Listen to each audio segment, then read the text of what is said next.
బుల్డెన్లో మరో breaking news చూస్తున్నాం. బీజేపీకి స్పష్టమైన మెజారిటీ రాకపోవడంతో ఢిల్లీలో పరిణామాలు ఆసక్తికరంగా మారాయి. ఎన్డీఏకి 292 సీట్లు రాగా ఇండియా కూటమికి 234 స్థానాలు దక్కించుకుంది. ఎన్డీఏలో టీడీపీకి 16, జేడీయూకి 12 మంది ఎంపీల బలం ఉన్న విషయం తెలిసిందే. దీంతో ఈ రెండు పార్టీలు ఇప్పుడు కొత్తగా ఏర్పడే ప్రభుత్వంలో కీలక భూమిక పోషించనున్నాయి.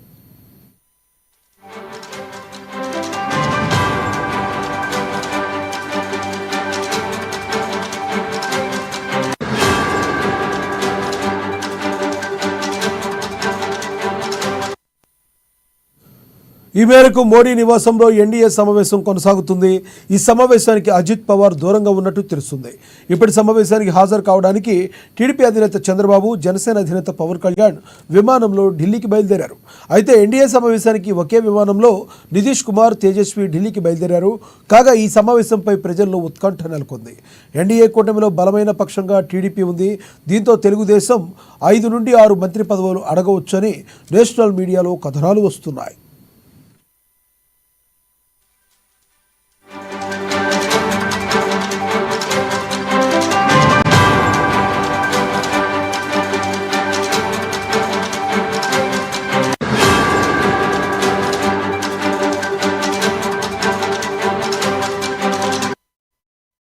బీజేపీకి స్పష్టమైన మెజారిటీ రాకపోవడంతో ఢిల్లీలో పరిణామాలు ఆసక్తికరంగా మారాయి. ఎన్డీఏకి 292 సీట్లు రాగా ఇండియా కూటమి 234 స్థానాలు దక్కించుకుంది. ఎన్డీఏలో టీడీపీకి 16, జేడీయూకి 12 మంది ఎంపీల బలం ఉన్న విషయం తెలిసిందే. దీంతో ఈ రెండు పార్టీలు ఇప్పుడు కొత్తగా ఏర్పడే ప్రభుత్వంలో కీలక భూమిక పోషించనున్నాయి.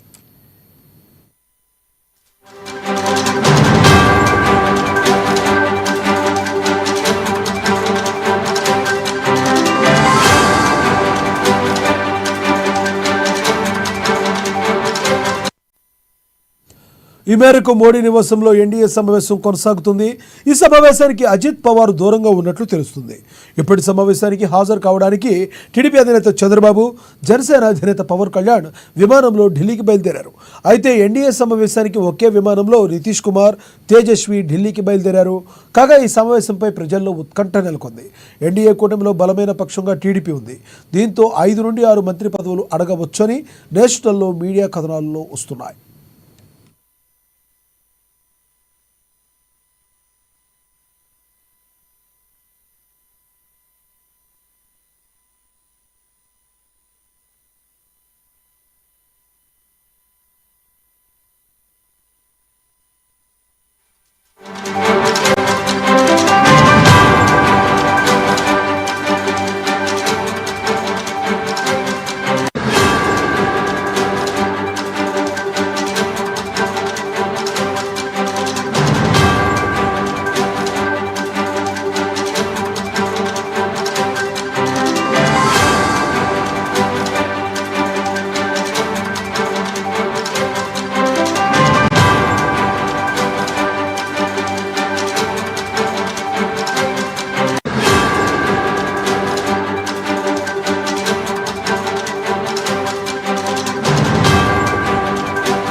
బీజేపీకి స్పష్టమైన మెజారిటీ రాకపోవడంతో ఢిల్లీ పరిణామాలు ఆసక్తికరంగా మారాయి.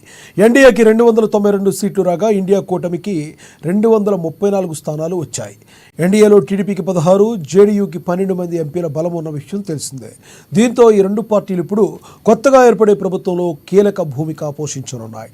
ఇదే విషయానికి సంబంధించి మరింత సమాచారాన్ని మా ఇన్పుట్ ఎడిటర్ శ్రీనివాస్ అందిస్తారు. శ్రీనివాస్, చెప్పండి, హుటాహుటిన ఢిల్లీకి టీడీపీ అధినేత చంద్రబాబు, పవన్ కళ్యాణ్ బయలుదేరి వెళ్ళటం, అటు నుంచి నితీష్ కూడా వెళ్ళడంతో ఎన్డీఏకి సపోర్ట్ ఇవ్వడానికి 100% అవకాశం ఉందని తెలుసుకోవచ్చా? ఈ సాయంత్రపు కన్ఫర్మేషన్ వస్తుందంటారా?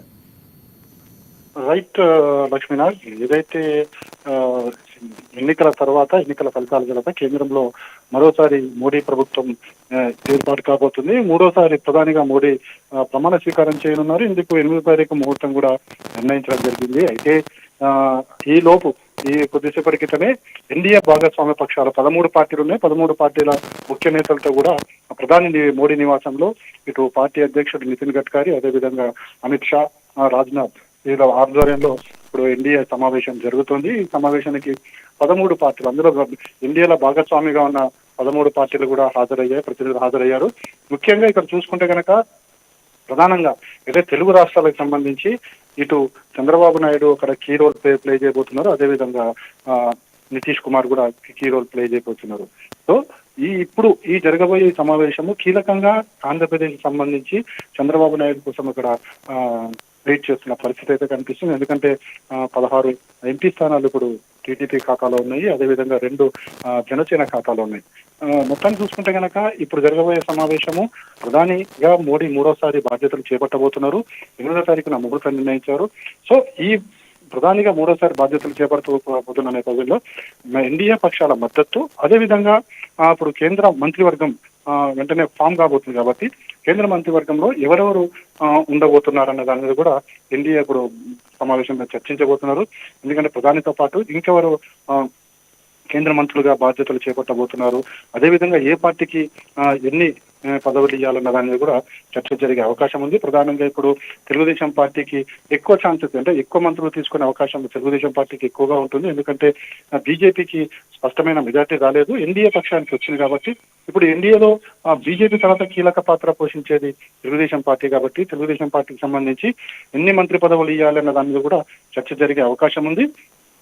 అదేవిధంగా మొత్తం 8వ తారీఖు ప్రధాని ప్రమాణ స్వీకారం ఉంటుంది కాబట్టి ప్రమాణ స్వీకారానికి మొత్తం ఎన్డీఏ పక్షాలన్నింటినీ కూడా ఆహ్వానించబోతున్నారు ప్రధాని మోడీ.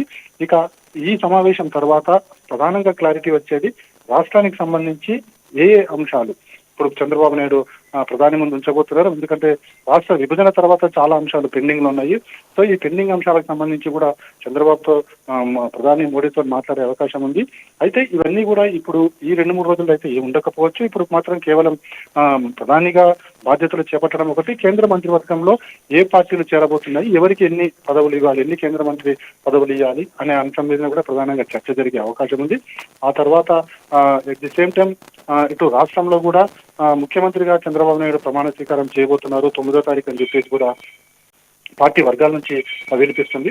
సో దీనికి సంబంధించి కూడా బాగా ఎన్డీఏ భాగస్వామ్య పక్షాలందరినీ కూడా ముఖ్యంగా ప్రధాని మోడీని, అమిత్ షాను కూడా తన ప్రమాణ స్వీకారానికి రావాల్సిందిగా కూడా ఆహ్వానం పలకబోతున్నట్టు కూడా టీడీపీ వర్గాలు చెప్తున్నాయి.